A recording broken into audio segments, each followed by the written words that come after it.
it's Melissa, and I'm so happy to be back with you at the Scrappery today. So today I wanted to make a layout that focused on using the Nuvo Embellishment Mousse that comes in the colour kit, and it's like a texture paste, but I think it's a little bit softer.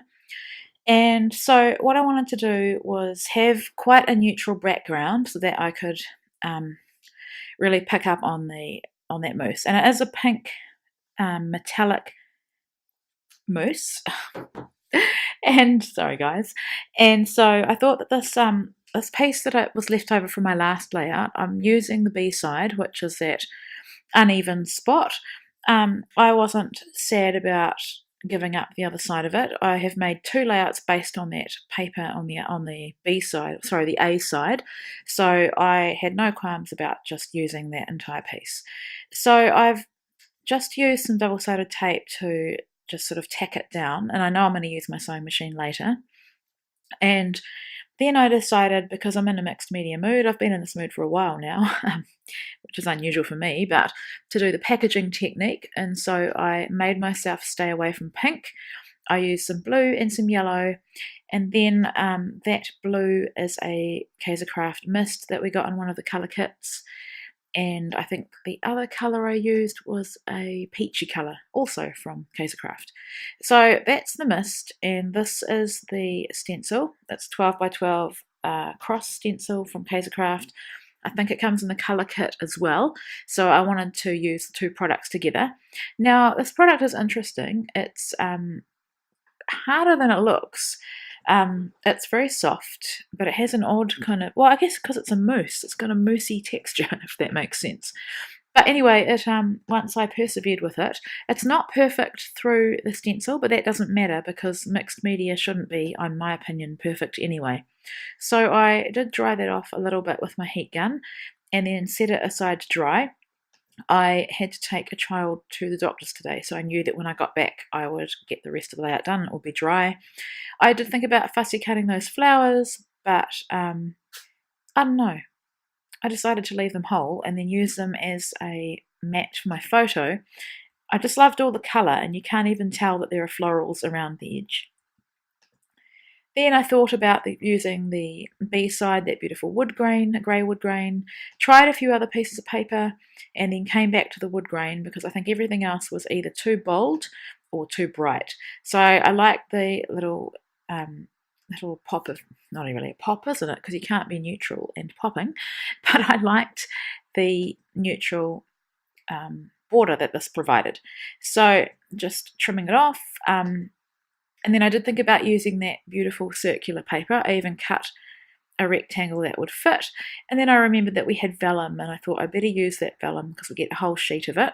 And I think once I have done my next project, once I finish this, I might as well just tell you, I'm planning to do a couple of pocket pages to go with this photo. This photo is of my friend and I at the beginning of a duathlon that we did in February. It's on the rail trail, which is in central Otago of New Zealand. So it starts about an hour away from where I live, and basically it's 150k over 2 days. She was the runner, I'm the mountain biker, and it was 2 legs a day, so it's pretty full on. Yeah, we were certainly really exhausted at the end of it, and it was a huge challenge, and we camped overnight in the night time that was between the 2 days, so on the Saturday night. So this will essentially be the first page in my album. I like to do a 12 by 12, then a couple of pocket pages, and then another 12 by 12. So I've got several photos. This is us at the start, and I can't remember if it was a selfie or whether her husband took it, but anyway, it doesn't matter. This is us, and we're looking a little bit nervous, and we were excited. We didn't know what to expect. We didn't know how many people would be doing it. We didn't know how fit these people would be. She's really, really fit. She's a marathon runner, and I had trained since probably seriously since January, but December as well, and this was actually me training for something else, which I will scrap in the future too. So I decided to use the words, or one of the words of the chipboard that says wonderful. And I was a bit nervous there because the sticky backing was adhered or attached to it, so I don't want to press it down too hard. And then I decided to put the word nervous because we were. And I love these Gia Lizzie thickers. They are just so beautiful. I love that they're quite solid, that they are slightly shiny, and they've got an enamel feel to them. So just making sure that's straight, and it wasn't quite. And what I do is I write down the word, and I'll find the middle letter and put that one down first. So I think in this case it was the V. So then the chipboard sheet had the word moments on it, and I thought that would go really well. Wonderful nervous moments. So you would have seen me while I was talking about what the photo is about. I used that is it tulle, silvery sparkly tulle. I cut it in half and put it on either side of my photo. I have used another piece exactly the same way. I just think it looks really lovely and adds some texture in a subtle yet sparkly kind of way. So I have just stuck the moments on top of that, and you'll see soon that I've run it through my sewing machine there. And I've also gone along the edge where the paper is torn. So that the reason I went through the word moments was not just for texture, but I had a feeling that that wasn't going to stay very well on there. So I've put foam behind my photo to pop it up.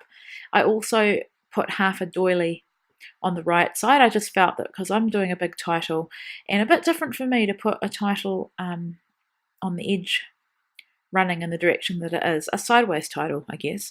It's not something I normally do, but I felt that because I wanted a big title, that was the best way to get it on the page. So here I put it on crooked, that little sticker. I might do this quite often, and then I just use some glue to fix it. It just says unforgettable. And now it's the embellishment time. So that little, what do you call that? Tag? Label. Label says wonderful, and I've stapled it as well. And then I was just rummaging around in my little plastic container.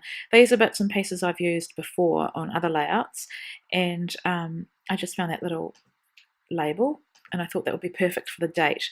So then I'm adding some of these beautiful Kaisercraft gems. They are silver, and I think they work really well with the quite neutral look of this layout. And adding my journaling, and I had quite a lot to say really. Yeah, I just talk about how we were nervous, but excited as well. And I put the location of where we were, which is the Clyde Railhead. So basically this used to be a railway track, and now it's not. They pulled the tracks up and you can bike and walk it, so or run this entire track. So that is my layout. I put the date on off camera. I hope you enjoyed this process video. I will make the next pages that will go with this very soon and share them with you. I hope you enjoyed it. Take care.